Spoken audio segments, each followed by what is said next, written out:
All right, so risk is the topic of the day.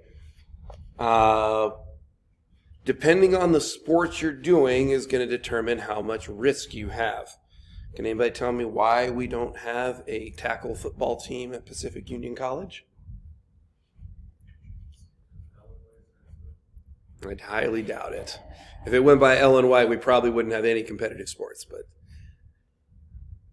why don't we have a college football team here? Is that risk of concussions? Just risks in general. And there's a lot of injuries that happen in tackle football. And you don't want to have to deal with the insurance that it costs to have a tackle football team. Basically, our insurance for the entire college would probably double just because of a football team. It's that much expense. So if you are being a college football coach, that would be a very difficult way to try to have a team, is without that. So other sports that you think are very high risk to coach, what do you guys think? Huh? Hockey? Yep. What else?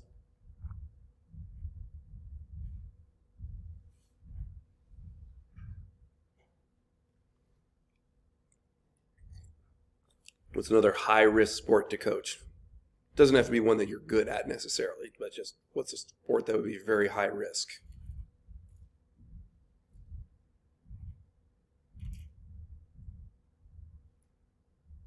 I know that track, there's certain events in track that seems like a football team. That's Oh, that one scares the bejesus out of me. I'm not afraid of heights. I'm afraid of falling on that pole when it goes down. Like after you let go of it, if it just goes the wrong way, you're gonna come. It spear you almost. Ugh. An obvious one for me is gymnastics. Cheerleading is another one that would be pretty high risk. I used to show a sports science in one of my classes where they said that a cheerleader falling from a toss has more force than two football players running into each other at full speed. It's like the injury risk of somebody falling straight onto the ground. Woof. Another one we don't probably consider is lacrosse. The Damar Hamlin injury where the guy got hit in the chest and they took like 2 or 3 steps and then he fell over with a cardiac arrest. That happens most often as a lacrosse player, and specifically goalies, because they throw those lacrosse balls off of those lacrosse sticks. If it hits the goalie right in the chest in just the right part of their cycle, they just fall over. So like that's where it happens the most often, which I didn't know until I started looking it up after him. So lots of things we're going to go over today. Those are all things you'll need to know for your quiz and anything on the final. Speaking of the final, it's going to be whatever we've talked about. So it's like chapter 10 through 12. So our legal system. So there's legal liability is the responsibility or duties of the persons that are enforceable by the court system. So if it's something you should know how to do and you don't do that, that means you're liable. So if somebody gets hurt under your watch and you didn't do everything you could, you are the one that could be sued for it. So negligence is usually the one that they talk about the most. It's not necessarily a criminal charge, but negligence usually is because people are careless or intentionally that they don't do something. The biggest negligence case of all time is actually NFL football and concussions. Because they knew something was wrong, but there was just no way to prove it. Until if you guys ever watched the Concussion movie with Will Smith, that does a pretty good job of kind of showing they knew something was up, and until the guy found a specific way to measure it, which it took people would have to die and they'd have to look at their brain, and it looked like somebody with Alzheimer's when they were 40 years old. That's where they started seeing what chemical or what part of the brain is doing this. And so that's where they came up with all the concussion stuff that's been going on. So there's 4 questions that have to be found yes for it to be negligent. These are the ones that apply to you guys. Is, do you indeed have a legal duty to the injured party? If you're the coach, you probably have a legal duty to that person.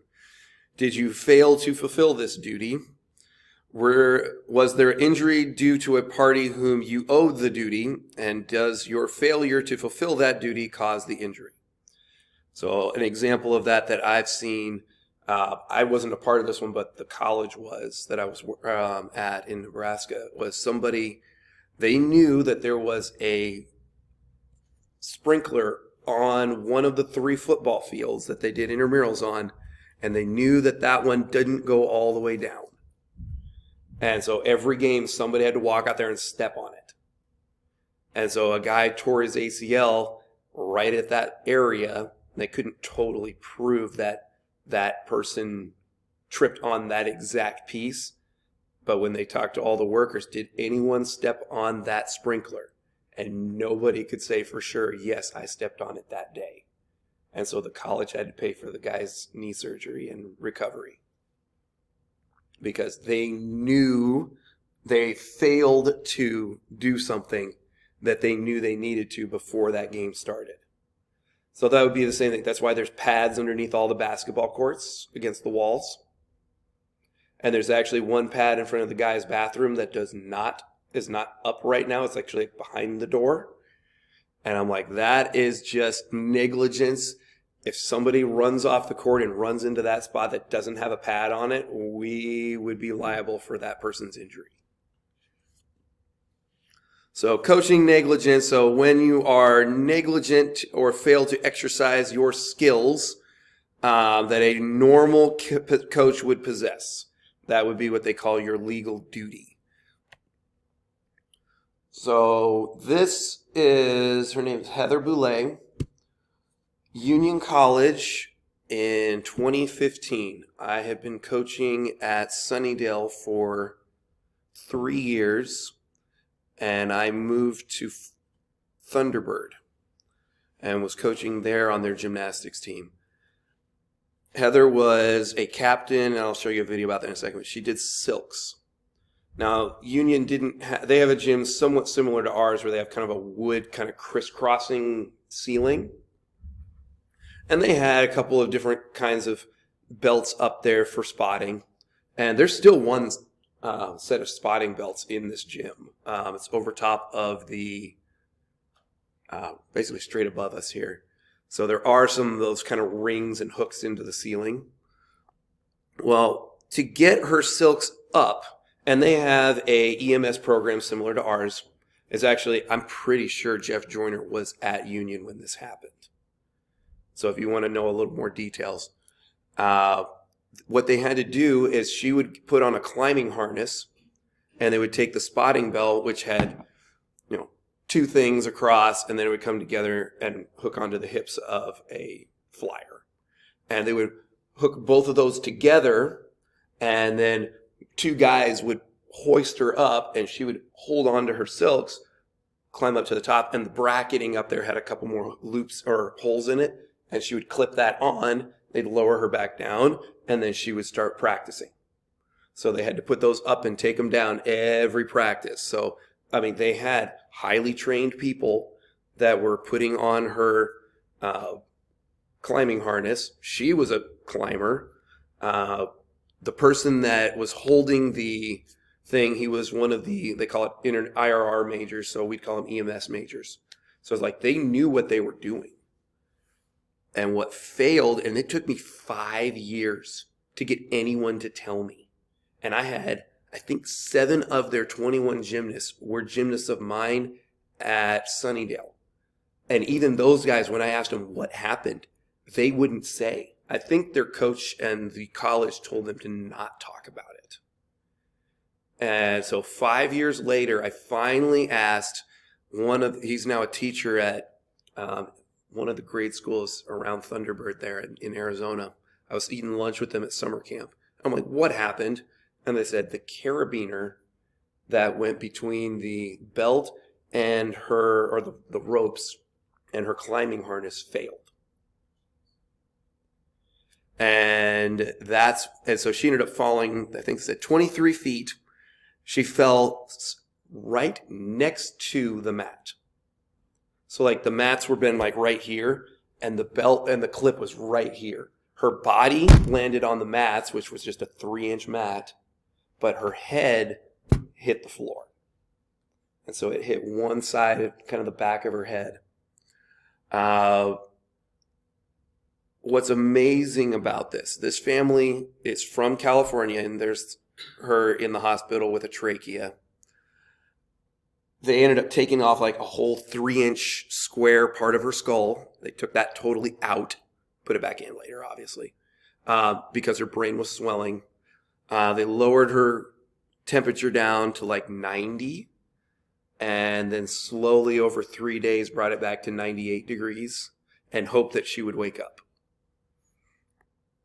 The family from California probably had every right to sue the college and the coaches and the guys that were holding her up. They didn't. They probably could have actually shut down all of Adventist gymnastics if they wanted to. She's been in therapy now for 9 years, and I'll show you a video of here's what she's doing now. This was from, Heather and I Boulay. apologize if this is from Acrofest, and Richie Soleil is on there. I know that that's a touchy subject for some people, but let's just ignore that and concentrate on the girl here. Heather Boulay was an outstanding student and athlete who was completely involved in gymnastics. She was a 2-time recipient for the Athletic Award for Outstanding Academic Excellence. She was constantly planning and thinking about gymnastics, researching routines and maneuvers that she could present to the team. While not on the mats, she would use that time to work on soaks or strengthening. Heather was always willing to do another rep to get it right. She was driven and would learn anything she put her mind to learning. She was an outstanding student that was on the academic honor roll and went on to graduate summa cum laude. She had a passion for kids and would give back by teaching elementary gymnastics classes. As a captain, it was her desire that everyone on the team be included and involved in the routines. She was happy to take anybody that wanted to learn and involve them in what she was doing. Heather is someone that was always smiling, positive, and willing to take down walls when any issues would arise. Putting God first and letting Him lead in her life was evident by the way she respected and treated others. She has been attending therapy regularly and recovering every day since suffering a traumatic brain injury. Since her accident, her drive and smile continue to stand out through her healing process. She is driven and drawn to gymnastics, which motivates her every day in her recovery. Heather still enjoys watching practices to get a glimpse of all the students practicing. Heather has had many mental obstacles, physical obstacles, and speech obstacles to overcome, and now is able to think, walk, and talk on her own. She is using that same drive and toughness to continue her journey to recovery. This Courage Award was presented to Heather in 2015 following her discharge after 7 months in the hospital. The following year, the coaches renamed the award the Heather Boulay Courage Award and asked if she would carry on the tradition by presenting the award at the annual Acrofest event. She excitedly accepted this honor. This event has always been and continues to be a highlight in Heather's year. And here are the past Heather Boulay Courage Award winners.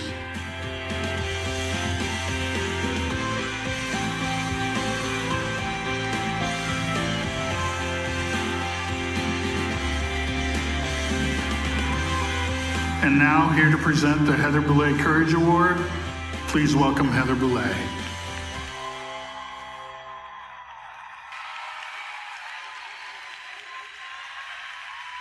Notice how mom's holding her arm as she walks still. Speaking of changing the world, right?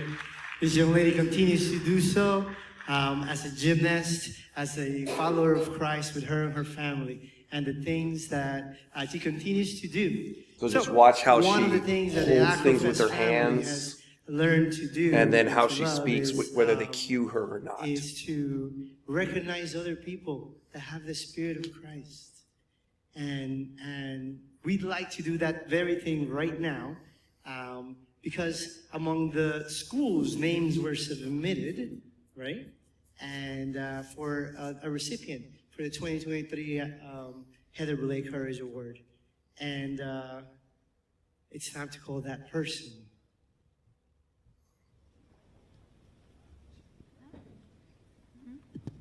Seeing her hold 2 hands is amazing.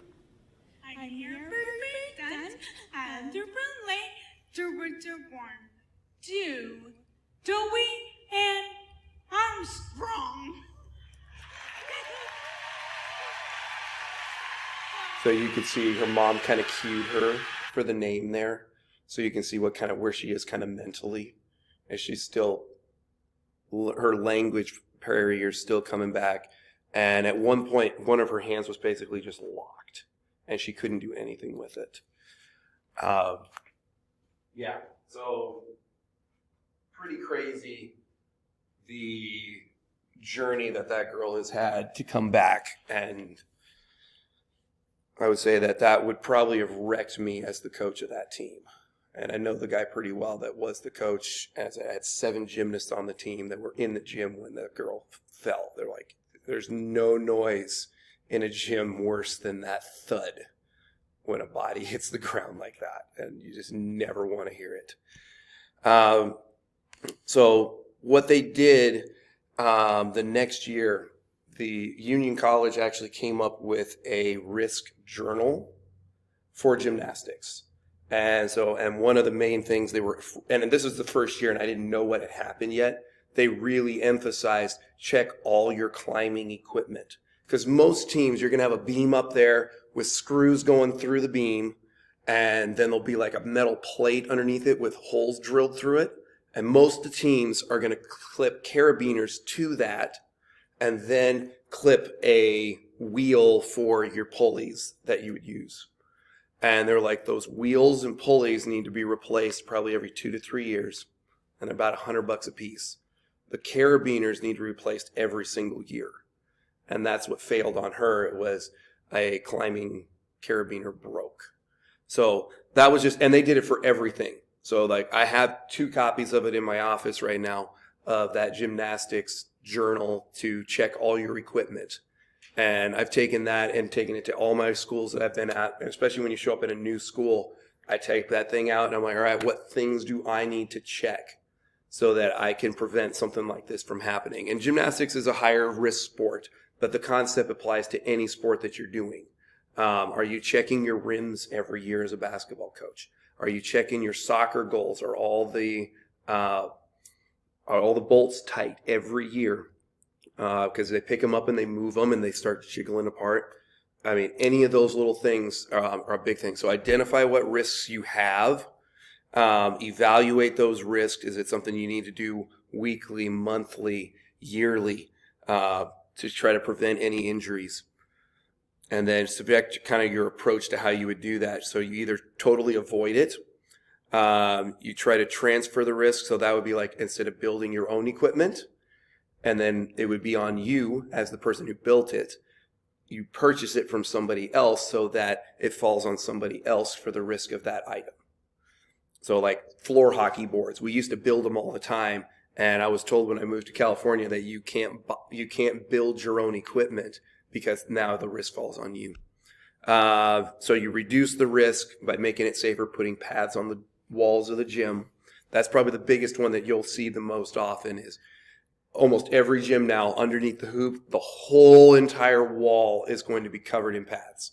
It used to be like 1 or 2 pads right under the hoop when I was a kid. Now it's like usually the whole entire wall. What was the other one here? Implement the approach of whatever you come up with. That was supposed to say 3 and 4, but I couldn't get the numbers to change. There are a couple of things that have come along. So there is a Volunteer Protection Act. So this grants immunity for some things as a volunteer. But you must be properly trained and certified. That's why you go through those coaching for Adventism and National High School that you did on Tuesday. Performing duties laid out to position and are within the scope of the Volunteer Act procedures.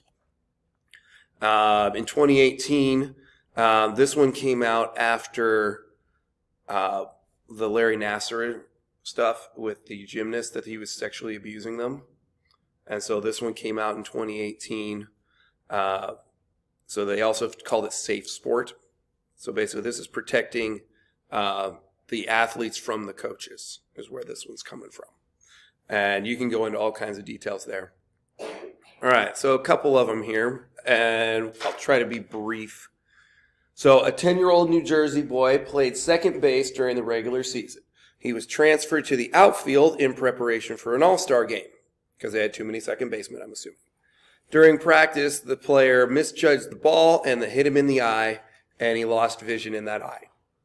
The parents sued the coaches for $750,000, charging them with negligence for placing the boy in a position that he had not been trained to play. The coaches were able to document the boy had played outfield before. Nevertheless, the insurance company decided to settle out of court for $25,000. That's a minor one in compared to some of the other ones that we're going to show. So your legal duties, and we're going to go through all 10 of these here. And I would just make sure you know all these for your quiz. I'm sure they're going to be something, or there's going to be a lot of details about these. And there's a fancy picture of it. So we're going to talk about providing proper instruction. So spear tackling is a form of football where the tackler's head is speared into the ball carrier's chest. It used to be the way of tackling. Who's the one that's more dangerous on if you put your head straight into somebody, the tackler or the ball carrier?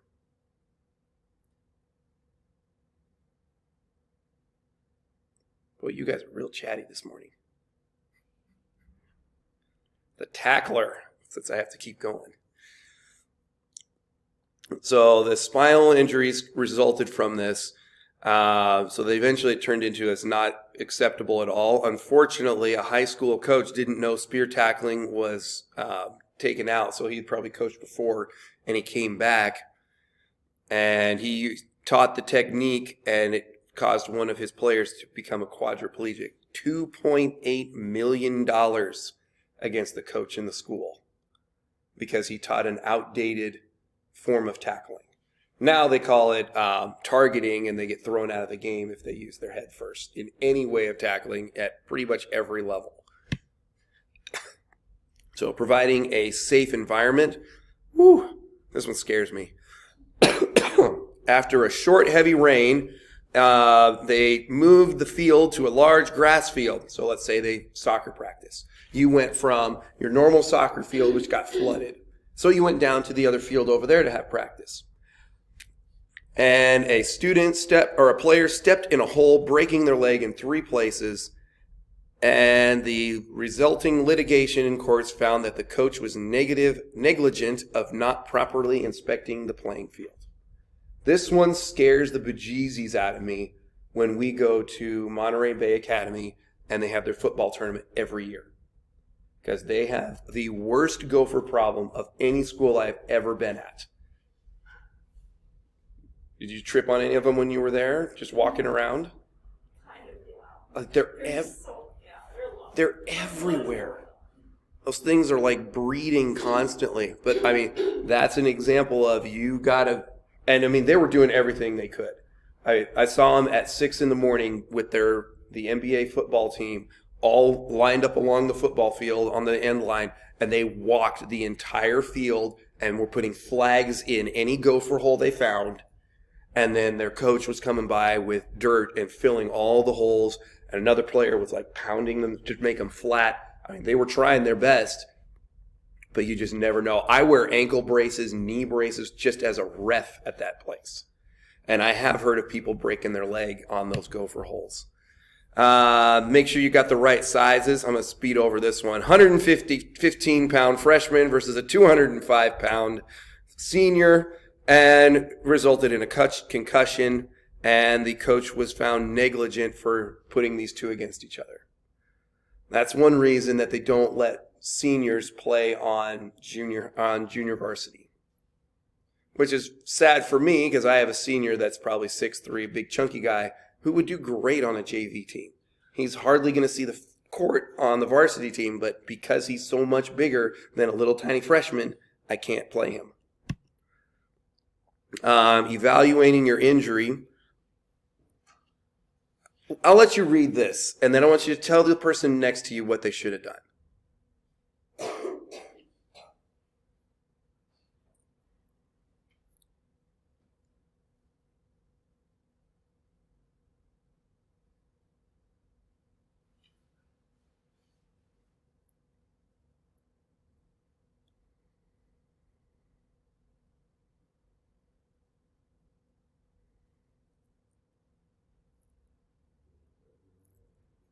What should have happened? If this had happened today, what should have happened?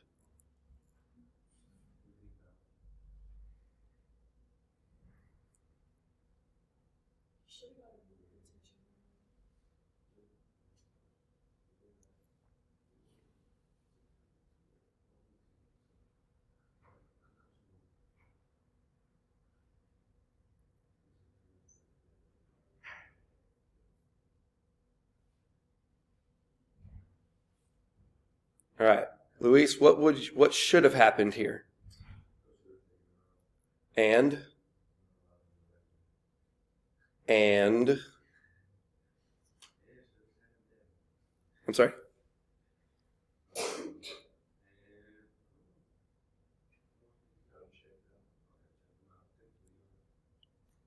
That's what should have happened. If a player blacks out for any reason, loses consciousness, they go to the ER as soon as possible. I'd be taking them myself, probably, because most of the time I'm the only adult there, and I'd be taking the bus and that player to the ER. My team would have to stay in that gym by themselves because anyone loses consciousness, they got to go get checked out by a doctor and start concussion protocols, like immediately. There's no letting them finish the game. I mean, they used to give people like smelling salts and send them back in football if they got blacked out. Like, no, if you lose consciousness, you go to the doctor as soon as possible. And this is why. I mean, rarely does it get to this point, but, when they die a couple weeks or a couple minutes after. But cerebral hemorrhage, swelling in the brain.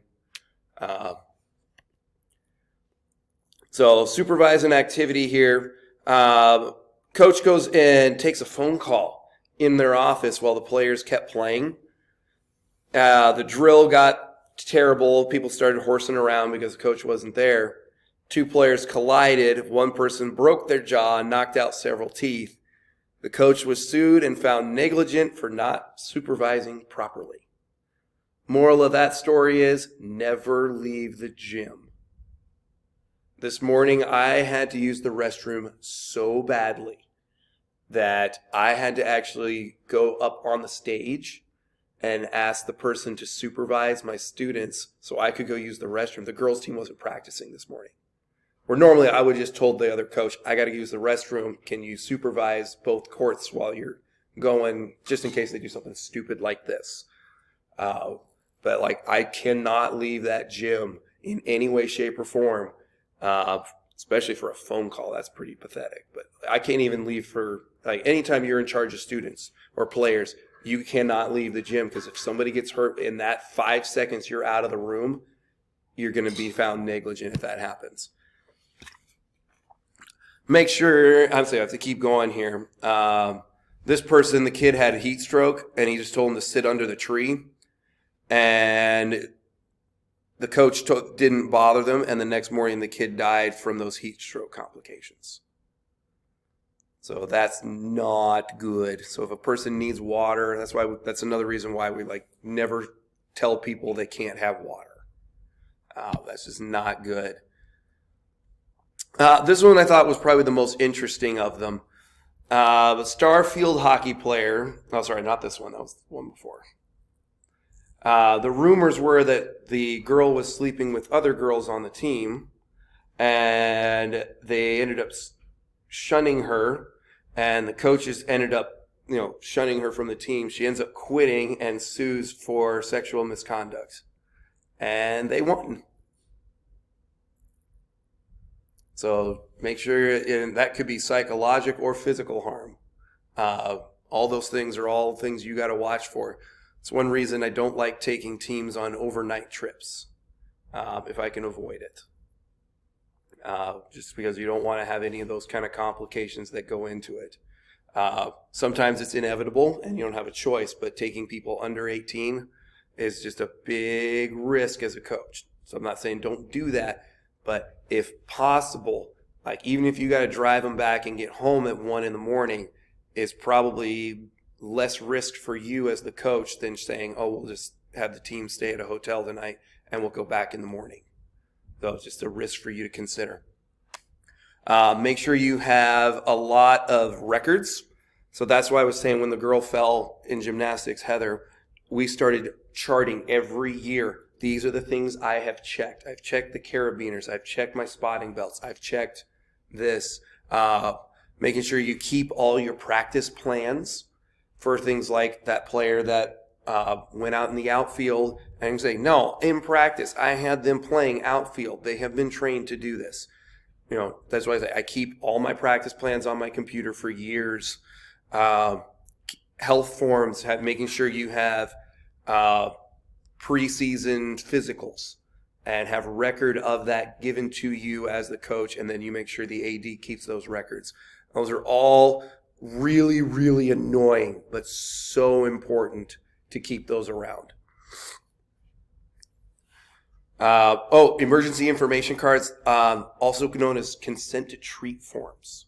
So when they're under 18, they can't give consent to be treated if they actually get hurt. Like I had a girl dislocate her shoulder in a basketball game. She went up for a rebound and somebody pulled down on her arm and dislocated it. And my wife had to go with her in one of the, thank goodness we brought 2 of these. They call them VUSs. They're shuttle buses. That's just what the school called them. But she drove this girl to the ER to have her shoulder reset while the guys' game played. So you have to have a consent to treat form to take them to the ER. As I've talked about that already. Know your plan. Who do you call? Do you call 911? Do you call a different number? Make sure you know that as a coach. And that's a thing to ask when you go on an away game. A lot of people don't do this, but I highly recommend when you walk in and you start talking to the athletic director. Who do we call when if there's an emergency, who do we call? How long does it take them to get here? And that's when I want to know how long would it take them to get here, because if I'm going to have to do CPR on somebody, I want to know how long it's going to take and if I need to have somebody else switching in for me. So those are just details that I just ask athletic directors when I get there. Eligibility, injury things, make sure, and we've talked about policies for hazing and discrimination and stuff. I had a coach, my second job. He was a fresh out of college, La Sierra graduate, loved the guy to death, loved playing golf with him. And we were driving towards the border in Arizona, and they had these border checks. And they would stop you, and they had like speed bumps and everything.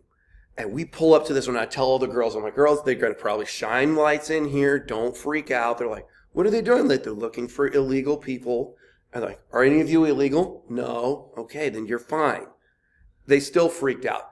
Well, what shocked me is when the Border Patrol guy goes, you need to tell your buddy in the matching VUS of yours, shuttle bus, that he needs to stop at these things. He went flying through a Border Patrol at 60 miles an hour with students in the car.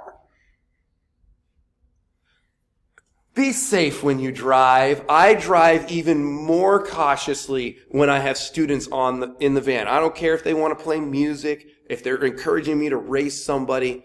It's more important for me to drive safer.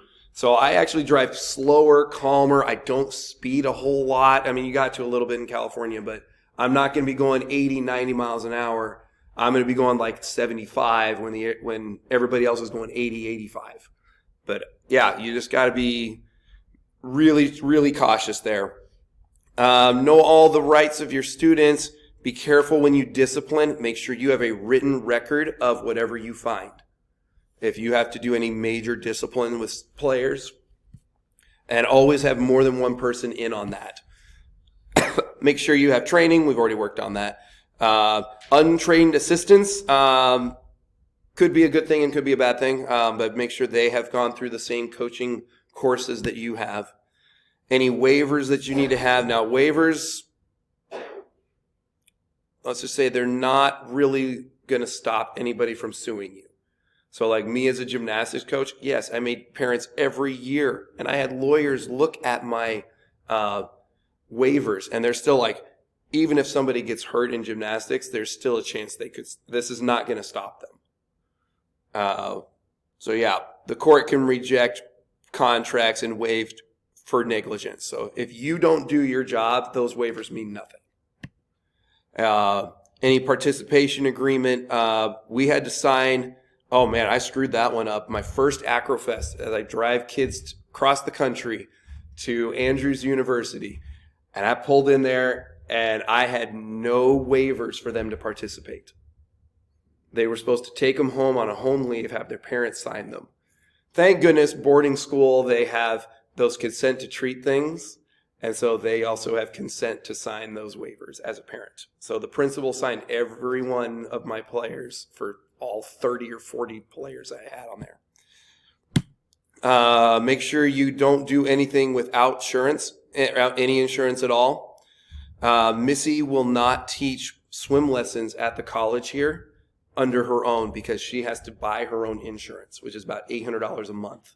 So if she wanted to teach swim lessons in this area, that's just this area, she could probably make $120 an hour teaching private swim lessons in this pool. But she would lose most of it to that. So she's like, I would rather get paid whatever a lifeguard gets paid and know that I've got insurance behind me if something happened to that kid. Any questions on the final? Let's check here.